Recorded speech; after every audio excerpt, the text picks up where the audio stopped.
Hi, I'm Dr. Jacob Hudis, and I offer online AP Physics test prep classes. I offer 2 classes for AP Physics C, one for mechanics and one for electricity and magnetism. I also offer 2 classes for the Algebra AP Physics test 1 and 2. Please go to my website, acephysics.org, to find out more.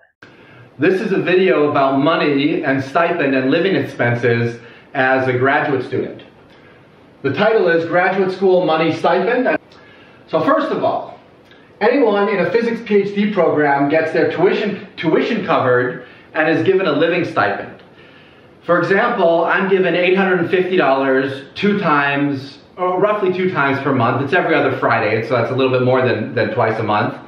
The graduate school pays, the Florida State University pays about $65,000 per graduate student. And the reason that they pay this money is because graduate students are inexpensive teachers and TAs, and graduate students perform research and publish for their professors. And if a professor does good research, if a professor's group has good research and good publications, then they can apply for grant money and they'll have a much higher chance of getting money. So is getting a physics PhD worth it financially? Well, one very important question that you have to ask is, do you have loans from your undergraduate? When I graduated from college, I had about $65,000 in debt. And when my mom passed away, I inherited about $80,000, and that's just another example of my mom's dedication to her children and her selflessness as a parent. If you have substantial debt, going to graduate school for 6 years and accruing 6 years of interest might not make it worth it financially. That is an opportunity cost of going to graduate school, because even if you don't have debt, it's very rare that graduate students actually save money. The quality of life as a graduate student really it's not that bad, in fact. You're not saving money, and that is something that you should think about, but most of the people that I know, we actually live pretty well, to be quite frank, and especially if you have a roommate. If you have a roommate, $1,700 a month, or a little more than that, is plenty of money to live on. Especially now, it does vary from city to city. If I'm going to graduate school in Tallahassee, Florida, which is an inexpensive city. Most of the people that I know who have roommates, they're paying about $350 or $400 a month in rent total. So if you're living in Boston or in New York City, it's going to be a different situation. And so that's another thing to consider when going to graduate school, is where's the school located and what is the cost of living in the city of that school. Another note that I've written on the board is having good money habits and sticking to a budget are 2 of the most important skills that most people need to become better at.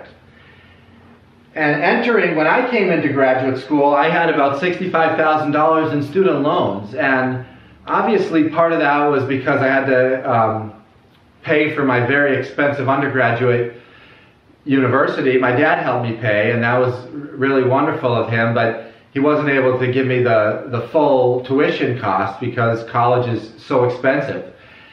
But another reason that I had the $65,000 in debt was because I wasn't good enough with money. I wasn't careful enough with money, and I just felt that it would be easy to pay those loans back, and I didn't think enough into the future. I didn't have good enough money skills. I didn't have good enough money habits. So it's really important to me to take the second chance that I've been given and to stick to a budget and to become better at money and to become good at saving money and to spend intelligently. People waste money so often on things that they don't even need or want, and that's something that I want to get better at in life. It's a goal that I have, and it's something that if you go to graduate school, you get a good opportunity to do that. Unfortunately, at least U.S. citizens can take out loans while in graduate school, and that probably happens too often, but I think graduate school is a place where you can learn to become careful with your money, and I guess that's a benefit of getting a PhD as well. Hi, I'm Dr. Jacob Hudis, and I offer online AP Physics test prep classes.